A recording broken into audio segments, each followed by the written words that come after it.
I cannot be promoted as fast as my peers in this role in this company. Really? Tell me why. Tell me why you believe that. Well, everyone that has been promoted to that next rung in this organization has at least 4 years of experience. I came from the military. I don't have that experience. I have to build that up before I'm going to get promoted. Are you sure about that? Tell me a little more. What I'm hearing is, as your coach, I'm listening, you're blocking yourself. We are now in session number 6, which means we've been working together 4, 5, 6 months. So we know each other pretty well. And I'm hearing from you, when I hear what you're saying there, you are saying things where you're blocking your own progress. And I'm going to call this untested assumptions. There's cases where we block ourselves, and I think there's generally 3 that are commonly known. 1, untested assumptions. 2, with imposter syndrome. 3, limiting beliefs. So let's go through each one of those and talk about them and how us, you and me, working together as a coach might be able to help you remove the blockers so you can progress. All right, so the first one we're talking about here, untested assumptions. You can't be promoted because that's what you've seen in front of you. Tell me a little more about the data. Where's that come from? Well, that's what I've seen here. People have talked about all the experience they need. All right. What other data is out there? How else can you test and prove? Maybe go to HR. Maybe spend some time with some mentors. Maybe apply for the role and see if you get it. Coaching is always about behavior change. In a case where it's untested assumptions, what's the behavior change that you need? We're going to work on what behaviors, what actions can you take to test those assumptions. Get more data, talk to more people, go to HR, apply for the position.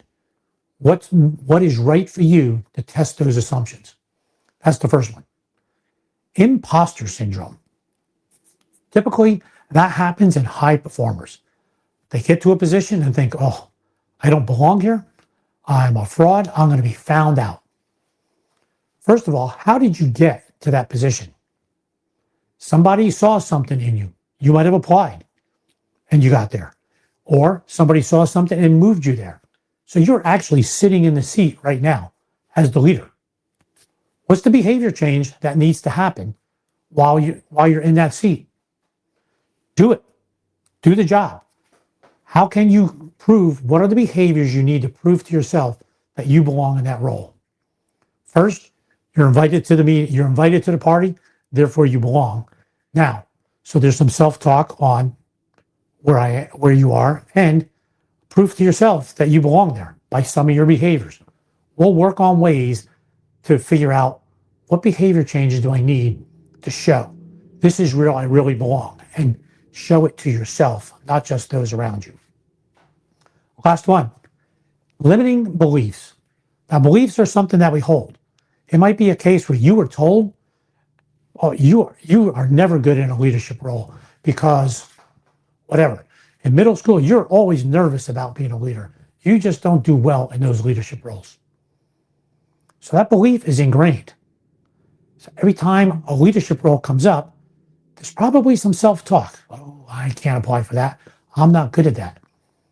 So what's the behavior change that we might take a look at? Tell me where that belief came from. What's the self-talk that's going on? How can you test that self-talk and maybe prove to yourself that, maybe I am better at this than I think? Can you find small ways to do that? We'll work together in identifying those areas. As a leader, we often block ourselves. As your coach, it's my job to listen to what I hear, to hear what you're saying, and if you are blocking yourself, and then help you come to the behavior changes to overcome those things that are blocking yourself. Session number 6. We're about halfway through this engagement. Looking forward to session number 7. We're going to find more ways to help you succeed as a leader.